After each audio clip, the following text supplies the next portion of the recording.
Salut les gars, on doit ce review. J'ai vu qu'il y avait beaucoup de jackpots qui étaient tombés, mais là il y a un jackpot Expresso 100 euros, hein, avec 1 million d'euros à la gagne, avec un mec qu'on a déjà vu aussi dans un Expresso 1 million, un grand chanceux je pense. On se revoit ça tout de suite comme vous le voyez sur mon écran. Et ben on voit ces trois joueurs, mais fumeur d'herbe, je crois qu'on l'a déjà vu, je suis même quasiment sûr, sur un autre Expresso. C'est pas celui-ci, il vient de tomber il y a quelques jours au moment où je tourne la vidéo, donc aux alentours du 25 juillet qu'il est tombé. Donc bah voilà, on va se review ça. Je sais pas comment ça s'est passé. Je sais qu'il y a un certain nombre de mains. Je sais pas si vous le voyez au montage. La plupart du temps, j'essaye de le cacher. Donc on verra. Je vais pas vous spoil. Ici, Salim peut valer 3 suités, ça me va. Je sais plus si c'est un règle ou quoi. Je pense que oui pour qu'il retombe dessus, mais on va voir. Il s'ébête pas ici, ça me va. Honnêtement, avec sa main, c'est un peu normal de pas tout le temps s'ébête aussi. Là, c'est bien de pas reprendre l'initiative de la part des deux joueurs, hein, parce qu'il y a trop de tirages. Donc tu vas pas prendre de la value, puis tu vas pas essayer de bluff cette main-là. Et je pense que ça va te showdown les deux côtés. Ouais, ok. Là, pour l'instant, je trouve que c'est très bien joué des deux côtés. Pour moi, j'ai rien à dire là-dessus. Ok, ceci c'est 4, c'est un fold. Je sais pas s'il y a des règles. Honnêtement, je connais pas les 100 euros de Winamax, pas du tout. Ok, ça limp ici, dame 7, ça me va. Ça check back, valet 6, ok. Pour l'instant, tout est cohérent. Check. Bet une bébé, ça me semble pas assez cher quand même, là, honnêtement. Sizing un poil faible, j'ai l'impression. Je ferais un tout petit peu plus cher. Pourquoi? Parce qu'il y a quand même beaucoup de tirages. Et contre un 10, tu vas pas prendre beaucoup de value. Ou contre un 7, tu vas pas prendre. Bah, il va fold, tu vois, même un 7, mais en vrai, il a raison de fold. Quoique, moi, je sais pas s'il a raison de fold en vrai. Je me pose la question parce que avec sa dame aussi, tu vois, comment un 10 lui donne quasiment nuts, entre guillemets, c'est un grand mot, mais pas mal. Il a une over. Je trouve que c'est quand même une main pas mal, la check call. Pas horrible en tout cas, ouais, je sais pas, je trouve que c'est intéressant, surtout contre une blinde. Hein. Contre une ennemie, c'est un fold, je suis d'accord. Contre une blinde, je trouve ça un peu tight. Après, je le comprends honnêtement. Je le comprends parce qu'un fiche, je veux pas. Si c'est un fiche, je sais pas. Je dis ça vraiment, j'en sais rien. Hein. Si c'est un reg, bah, c'est un reg, tant mieux pour lui. Mais ce que je veux dire, c'est que là, j'en sais rien. Mais ouais, sur une blinde, je pense que moi j'aurais call personnellement. Ok, ça limp ici, ça check back, ça me va. Ça c'est bête sur ce board qui l'avantage trop. Ça fold, c'est normal. On a l'air d'avoir des bons joueurs quand même, ça fold. 3x évidemment. Défense ici, c'était deux suités.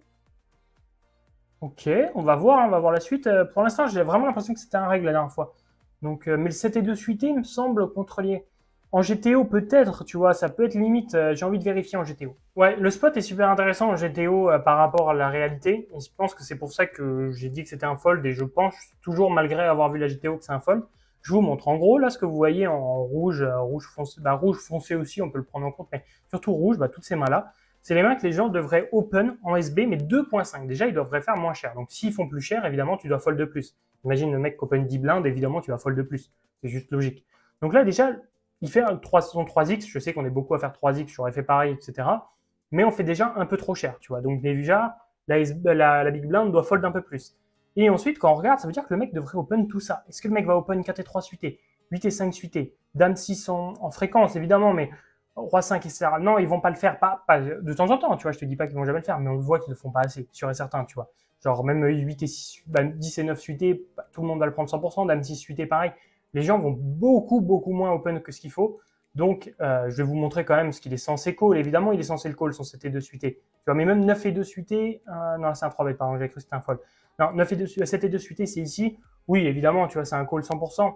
Mais si le mec open beaucoup plus cher et beaucoup moins, je pense que ça devient un fold, je suis quasiment sûr de ça. C'est vrai que tu es en position, etc. Mais je préfère le fold, honnêtement, là-dessus. Je préfère le fold. Ok, ça coule une fois, un barrel. Le 4 est difficile pour continuer. Je sais pas s'il a continué, perso, j'aurais pas continué. Il check, ça me va. Le bet ici, ouais, je suis encore mitigé. En fait, ce qui m'embête, c'est que je pense que c'est un reg, donc du coup, me dire qu'il fait des erreurs, ça m'embête toujours. C'est le petit problème dans ces jackpots 1 million, c'est que si tu juges des plays de reg, entre guillemets, et que t'es moins bon, parce que fatalement, je suis moins bon qu'un reg en 100 euros, il n'y a aucun doute, tu vois, je veux pas être prétentieux. Il n'y a pas un gap stratosphérique, mais je suis quand même en dessous, tu vois.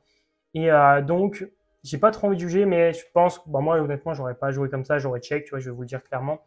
J'aurais check ici, je vois pas contre quoi tu value. Alors certes, hein, tu coupes un peu l'équité, ou de se 10, c'est vrai, tu coupes un peu l'équité. Mais d'un autre côté, l'autre peut quand même encore avoir des rois. Il a le droit d'avoir des 7 meilleurs, hein, parce qu'évidemment, l'autre peut avoir totalement qu'il a check, par exemple, 8 et 7 suités. Il peut clairement check ici. Et check call. Donc, pas l'impression que le bet accomplisse grand chose en vrai. Là, open fold, je vais vérifier. Perso, j'aurais. Ouais, si en vrai l'open fold fait sens parce que je chauffe 12 blindes, c'est limite, mais j'aurais fait tapis personnellement. J'aurais fait tapis et je vais vous le dire directement ce qu'il fallait faire. Bon, ça va, c'est pas une grosse erreur. C'est un peu plus tapis, comme je vous disais, 60% du temps. Et 40% du temps, un open. Cependant, je pense que je préfère le tapis parce que les mecs vont un peu trop fold sur 1 million et puis même les mecs fold un peu trop de base. Donc, je sais pas, moi j'aurais préféré faire tapis. En plus, ça simplifie le coup quand même. Mais c'est vrai que c'est quand même difficile à prendre. Mais l'open n'est pas une erreur, il faut le dire. Intéressant ce coup. Ok, donc là, surtout que si c'est un reg, il va faire assez tapis. Mais bon, bref. Moi j'aurais préféré, honnêtement, comment shove directement. Mais ça me va. Là, ça open. Et là, il doit shove normalement. Ok, ça me va. Mais lui, je pense que c'est un reg aussi, hein, honnêtement, comment il joue. Ça me semble très bien joué. Lui, j'en ai aucune idée. Pour l'instant, il n'a pas eu assez de mains pour qu'on puisse le voir. Tapis ici, ça me va, évidemment. Là, il avait quoi 6 et 7, c'est un fold. Dame 9, on a vu tout à l'heure, il y avait des open hein, avec Dame 9, mais ok, il le prend quand même aussi. Ici, ok. Peut-être parce que c'est un fiche en face, peut-être. Ou peut-être juste, il connaît bien ses ranges aussi. Mais très bien, très bien. Là, pour le coup, c'est bien joué. Roi 7 suité, Roi 7 suité, un shove direct me semble un peu bourrin. Ouais, effectivement, ça peut se faire. Je viens de revérifier, vous voyez. Il y a une part de all-in à 40%, c'est plus un call qu'un shove, mais bon, évidemment, il faut le prendre en fréquence, ok. Ça me va. Personnellement, là, j'aurais pas fait ça du tout, j'aurais limpé, mais ok, ok. Bah, évidemment, son dame 9 est un fold, hein. Mais c'est potentiellement que des règles là. Roi 9 suité ici, ça me semble beaucoup plus cohérent, on est beaucoup moins deep.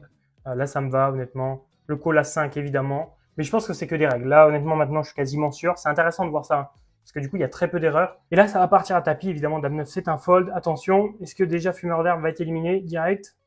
Ouf, pour l'instant, ça reste presque encore un flip. C'est plus du tout un flip. Oui, dommage. Je sais pas s'il avait gagné le dernier, je m'en rappelle plus du tout dans mes souvenirs, mais dans mes souvenirs, je crois pas qu'il l'avait gagné. Donc ça se trouve, il en a perdu 2. C'est dur, mais bon, après, c'est déjà de la chance d'être tombé 2 fois dessus, mais c'est dur quand même. Là, ça fold, ok, très bien. Là, ça va limper. Là. Ah, ça chauffe directement. Bon, ben, je me serais un peu trompé, mais alors là, pour le coup, je trouve que soit le mec a un coup de chance de fou, soit il connaît parfaitement ses ranges. Ça peut être un peu des deux, honnêtement, mais quand même là, vous voyez, ce valet 5 là, est pris 60% du temps à faire tapis, et sinon c'est plus un limp, tu vois ce que j'aurais fait. Mais on voit que comment valet 7 est un peu pris, mais valet 6 c'est un clear limp, valet 3 aussi, valet 8 aussi, on a le valet 4 qui est pareil, si j'arrive à le choper, valet 4 ici, tu vois.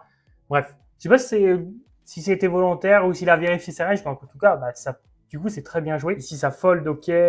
8 et 4, il a pas beaucoup de mains, lui, et il fold beaucoup quand même. Hein. 5 et 4 off, là, ça commence à être limite. 5 et 4 off, ouais, c'est plus un limp ici quand même. Ouais, j'aurais préféré de voir limp ici quand même. Moi, j'aurais préféré. Ok. Là, ça fold de quoi? 6 et 2. Bon, 6 et 2, oui, d'accord. On arrive déjà sur les dernières mains, ça fait tapis roi 4. Ça me va. Ça fold, assez logique. Ça chauffe directement. As-Valet, ça me va. Dame 2, c'est un fold. Ok. 10 et 6, est-ce qu'il va chauffe directement? Je pense qu'il va limp. Ok, il chauffe directement encore. Ah, 10 et 6, ça tombe encore bien. Waouh. Moi, tu vois, en fait, c'est pour ça, c'est intéressant de voir la GTO par rapport à ce que je fais moi, tu vois, parce que, tiens, comment je me permets de switcher. Beaucoup de personnes m'ont dit quelle est la différence entre regarder les ranges GTO et les tiennes. La vraie différence, c'est qu'il y en a qui sont adaptés pour les gros high stake comme ils jouent ici, tu vois, et d'autres qui sont adaptés pour les basses limites comme vous jouez pour la plupart, bon, quasiment tous sur la chaîne en tout cas. On va parler des 20 € et moins, mais surtout les 10 € et moins. Mais bon, on va parler des 20 € et moins si vous voulez. Pourquoi? Parce que même en 20 €, en vrai, elles sont adaptées plus que la GTO en tout cas, contre les fiches. Parce que, évidemment, ici, faire taper avec Dame 6 suité contre un fiche ne fait pas trop de sens. Alors évidemment, là, c'est des règles, mais je pars du principe, à part en 20 € que j'ai un edge sur les autres règles, donc je préfère jouer quand même post-flop, tu vois. Donc, c'est quand même intéressant de limper ces mains-là, tu vois. Bon, là, il limpe tout ça, mais moi, j'aurais limpé encore un peu plus. Évidemment, de temps en temps, je fais tapis, mais par exemple, plus voilà, avec Roi 2, Roi 3, Roi 4, je vais les prendre, Roi 5 aussi. Ça, je suis d'accord avec ça. Je vais prendre peut-être Dame 2, Dame 3, Dame 4, tu vois. Et après, tout le reste, je vais plus limp. Et je vais reprendre des 8 et 6, 7 et 5, etc. Mais tu vois ce que je veux dire? Et donc, 10 et 6, c'est clairement une main que j'aurais préféré limper personnellement, mais je comprends son shove. Évidemment, ils doivent connaître leur range encore mieux que moi, mais c'est surtout que ils n'utilisent pas les mêmes ranges, évidemment. Et donc, la vraie différence entre des ranges exploitantes, comme je propose, et des ranges GTO, la vraie différence, c'est que les ranges GTO sont faits pour les 100 €, comme on le voit ici, entre deux règles. C'est quand même intéressant de jouer le plus GTO possible. Alors, évidemment, s'il avait limp, c'était pas une erreur de fou, hein, on va pas se mentir. Là, c'est vraiment du détail, hein, de toute façon. Mais, ça n'empêche qu'elles sont vraiment adaptées, les ranges GTO, pour ça. Qu'en basse limite contre un fiche, par exemple, là, ça ferait aucun sens de shove 10 et 6 suité sur un multi comme ça. Voilà, juste pour préciser ça. Et on arrive sur cette main-là, tapis, dame 5, call roi 7 suité, amplement logique. Waouh, ah ouais, là ça va être difficile. Ou la dame directement, et là il espère que le roi, est-ce qu'il va tomber? Pas du tout. Ouh la en plus il fait full river. Ok, honnêtement, on peut pas dire que ce soit pas mérité, on peut pas dire que ce soit pas mérité, etc. Je pense que c'était que des règles. On va dire que celui qui est sauté en premier, c'est celui qui, selon moi, fait une erreur avec son CT2 suité. C'est la vraie c'est dur, hein. C'est dur de dire erreur parce que si c'est des règles, entre guillemets, ça fait presque prétentieux de dire ça et c'est pas mon objectif. Mais on peut être critique quand même, c'est pour ça, des fois, je vous dis même sur mes vidéos, soyez critique même si vous avez un niveau plus faible parce que souvent, ça peut être pertinent. Et là, je pense pour tous les éléments que j'ai annoncés, le 7 et 2 suité, être foldé pré-flop me semble intéressant. Après, tout le reste était très cohérent et très bien joué. Franchement, mais c'est impressionnant, hein, des fois, c'est impressionnant. Franchement, assez impressionné de ce spin-là. Je pense que c'est probablement le plus beau spin et le mieux joué qu'on ait review depuis le début de la chaîne. Pour ceux qui veulent, j'y pense, bah tiens, c'est la fenêtre est là. La formation Jackpot Expert est à 99 € encore jusqu'à dimanche. Voilà, je vous le dis, c'est vraiment utile pour les jackpots, pas forcément que les 1 million d'euros. Voilà, ça vous fait gagner jusqu'à 200 buy-in par an en plus de ce que vous gagnez déjà. C'est pas ces 200 buy-in par an. Plus de 200 buy-in, vous pouvez gagner, et juste parce que vous avez travaillé sur les jackpots. Donc c'est super important. Je vous laisse aller voir cette page-là. Évidemment, là, vous le voyez à 198 €, mais évidemment qu'au moment où vous regardez, la page est passée à 99 € jusqu'à dimanche, et tout le contenu vaut plus de 700 €. Vous le voyez, vous allez le voir ça dès que vous allez cliquer sur démarrer la formation. Vous voyez la page de vente, et là, 716 €, c'est la valeur globale de tout ce qui est dans cette formation. Donc franchement, n'hésitez pas. Moi de mon côté, je vous souhaite une bonne fin de journée et on se retrouve demain. J'espère que vous avez apprécié cette vidéo. Franchement, on a vu du beau poker là pour le coup. On a vu du très beau poker. Certes, j'ai pas apporté grand chose si ce n'est de confirmer un peu leur play, mais au moins je vous montre aussi les spins où c'est très bien joué et franchement, c'était vachement intéressant. Personnellement, j'ai pris beaucoup de plaisir à vous faire cette vidéo. J'espère que c'est pareil de votre côté. Merci les gars, je vous dis à plus, à demain. Ciao, ciao. Merci.